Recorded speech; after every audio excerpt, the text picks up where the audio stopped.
আর একবার যদি সুযোগ পায়, আপনারা ভাইরাল ভিডিও কলে আপনারা শুনেছেন যে সেই পতিত সরকারের যিনি প্রধান ছিলেন তিনি কি বলেছেন, যে আর একবার যদি সুযোগ পান কাউকে ছাড়বেন না। এই কাউকে মানে কারা? আপনারা, আমরা যারা রাজপথে ছিলাম, আন্দোলন করেছি।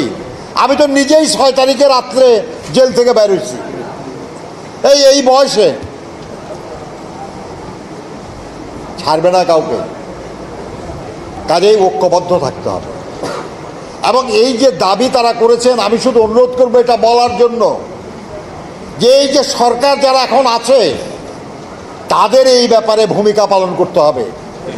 ঠিক, তাদেরকে এই যে ফ্যাসিবাদ বিরোধী যত রাজনৈতিক শক্তি তাদের সঙ্গে যোগাযোগ রাখতে হবে, সক্রিয় যোগাযোগ, তাদেরকে সাথে নিয়ে এই অশুভ শক্তিকে মোকাবেলা করতে হবে। কখনো যাতে তারা আর এই অপরাধ করার জন্য, এই বাংলাদেশের মানুষকে লুট করার জন্য, বাংলাদেশের মানুষের অধিকার হরণ করার জন্য, বাংলাদেশের মানুষকে খুন করার জন্য, গুম করার জন্য, মিথ্যা মামলা দিয়ে হয়রানি করার জন্য আর একবার সুযোগ না পায়। বন্ধুরা আমার, আরেকটা প্রস্তাব করেছেন যে অবিলম্বে প্রয়োজনীয় সংস্কার সাধন করে সকল স্তরে অবাধ, সুষ্ঠু, নিরপেক্ষ নির্বাচনের ব্যবস্থা করা।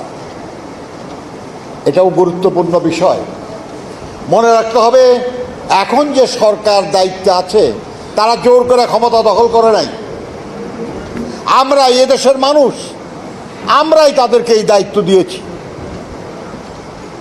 এবং আমরা বলেছি যে আমরা এই সরকারকে সহযোগিতা করব, সাফল্যে সহযোগিতা করব, দায়িত্ব পালনে সহযোগিতা করব।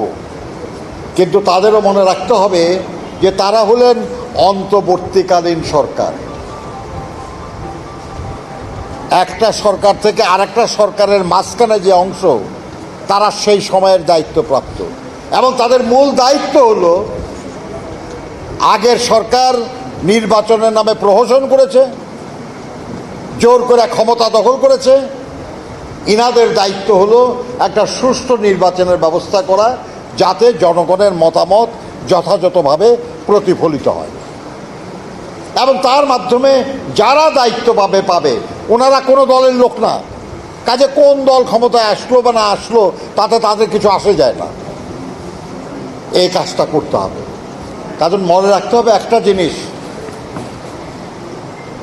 রাষ্ট্র পরিচালনা করা এটা কোনো টেকনিক্যাল কাজ না, এটা একটা রাজনৈতিক কাজ। শাসন করা যদি বলেন তাহলে প্রশাসক দিয়ে কাজ চলতে পারে, কিন্তু শাসন করা তো না, রাষ্ট্র পরিচালনা করা। আমরা যারা রাজনীতি করি, আমরা যদি শাসক হয়ে যাই তখনই আমরা জনপ্রিয়তা হারাই, তখনই আমরা জনগণের দ্বারা প্রত্যাখ্যাত হই। নির্বাচনকে অর্থহীন করে ফেলেছে। এক নির্বাচনে প্রার্থী পাওয়া যায় না, 300-র মধ্যে 153 জন বিনা ভোটে নির্বাচিত। আর এক নির্বাচন আগের রাত্রেই শেষ। আর এক নির্বাচনে দামি প্রার্থী দিয়ে ভোটার আনার চেষ্টা। এগুলো কোনো নির্বাচন? আর যদি সঠিক নির্বাচন না হয় তাহলে গণতন্ত্র হয় কি করে? যারা এই অপরাধগুলি করেছে তারা এবং তাদের যারা পক্ষ সমর্থন করেছে তারা সবাই গণতন্ত্রের শত্রু। আর গণতন্ত্র হলো স্বাধীনতার সুবর্ণ ফসল, ফলে পরোক্ষভাবে তারা স্বাধীনতারও শত্রু। বন্ধুরা আমার, আমাদের যে সাথীরা জীবন দিয়েছে, ভাষা আন্দোলন থেকে শুরু করে এই গত জুলাই আগস্টের আন্দোলন পর্যন্ত, তাদের সবার যে অবদান, আমরা যদি তার প্রতি শ্রদ্ধা জানাতে চাই, যদি সেই দায় আমরা পরিশোধ করতে চাই, তাহলে আমাদের পরিপূর্ণ সুষ্ঠু গণতন্ত্র প্রতিষ্ঠা করতে হবে। আমরা যদি ঐক্যবদ্ধ না থাকি, আমাদের প্রতিপক্ষকে দুর্বল ভাবার কারণ নাই, বহু বছর তারা এই দেশের মানুষকে লুণ্ঠন করে প্রচুর টাকার মালিক হয়েছে। দেশে বিদেশে তাদের অনেক টাকা, দেশে বিদেশে তাদের অনেক সুবিধাভোগী। তারা নানা নামে নানা কৌশলে এদেশে বিশৃঙ্খলা সৃষ্টির চেষ্টা করছে। তারা আমাদের আন্দোলনের সাফল্যটাকে ব্যর্থ করে দেওয়ার চেষ্টা করছে। আমাদের যদি ঐক্যবদ্ধভাবে তাদের প্রতিহত করতে না পারি, তাহলে তারা কিন্তু ওই পরাজয়ের প্রতিশোধ নিয়ে ফেলবে। আর একবার যদি সুযোগ পায়, আপনারা ভাইরাল ভিডিও কলে আপনারা শুনেছেন যে সেই পতিত সরকারের যিনি প্রধান ছিলেন তিনি কি বলেছেন, যে আর একবার যদি সুযোগ পান কাউকে ছাড়বেন না। এই কাউকে মানে কারা? আপনারা, আমরা যারা রাজপথে ছিলাম, আন্দোলন করেছি। আমি তো নিজেই 6 তারিখে রাত্রে জেল থেকে বের হয়েছি এই বয়সে। ছাড়বে না কাউকে, কাজেই ঐক্যবদ্ধ থাকতে হবে। ফ্যাসিস্ট বিরোধী যত রাজনৈতিক সংগঠন আছে তাদের মধ্যে একটা ঐক্য গড়ে তুলতে হবে। আর গণতন্ত্র হলো স্বাধীনতার সুবর্ণ ফসল। যে এই দেশের মানুষ বহুবার রক্ত দিয়েছে, কিন্তু যে কারণে রক্ত দিয়েছে সেটা কখনোই পুরোপুরি সফল হয় নাই। 52 ভাষা আন্দোলনে রক্ত দিয়েছে, কিন্তু বাংলা ভাষা রাষ্ট্রভাষা হয়েছে, কিন্তু সেই ভাষার সমৃদ্ধি আমরা করতে পারি নাই। আজকে আমাদের সন্তানদের একটা বড় অংশ বাংলার চেয়ে ইংরেজি ভালো বলে,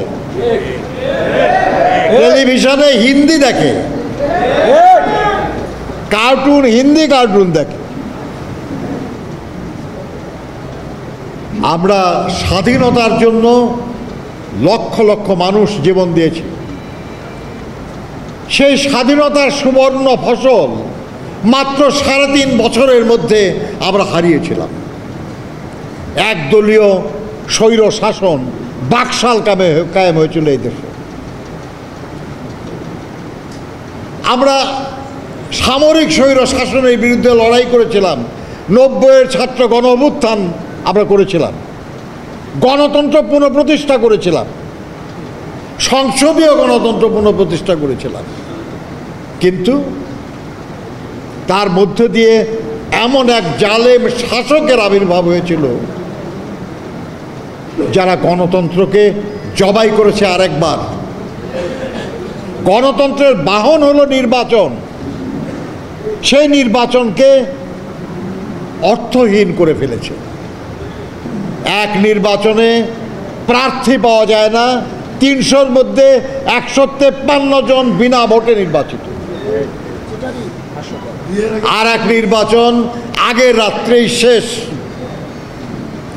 আর এক নির্বাচনে দামি প্রার্থী দিয়ে ভোটার আনার চেষ্টা।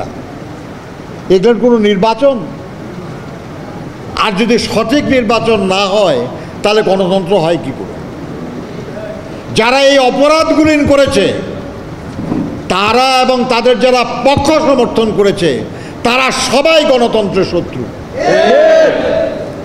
আর গণতন্ত্র হলো স্বাধীনতার সুবর্ণ ফসল, ফলে পরোক্ষভাবে তারা স্বাধীনতারও শত্রু। বন্ধুরা আমার, আমাদের যে সাথীরা জীবন দিয়েছে ভাষা আন্দোলন থেকে শুরু করে এই গত জুলাই আগস্টের আন্দোলন পর্যন্ত, তাদের সবার যে অবদান, আমরা যদি তার প্রতি শ্রদ্ধা জানাতে চাই, যদি সেই দায় আমরা পরিশোধ করতে চাই, তাহলে আমাদের পরিপূর্ণ সুষ্ঠু গণতন্ত্র প্রতিষ্ঠা করতে হবে।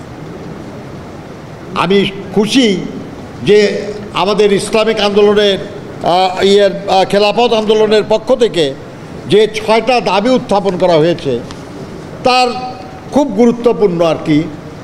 আমি তার ধন্যবাদ জানাই যে তারা এটা বলেছেন। তারা বলেছেন যে দেশের ফ্যাসিস্ট বিরোধী যত রাজনৈতিক সংগঠন আছে তাদের মধ্যে একটা ঐক্য গড়ে তুলতে হবে।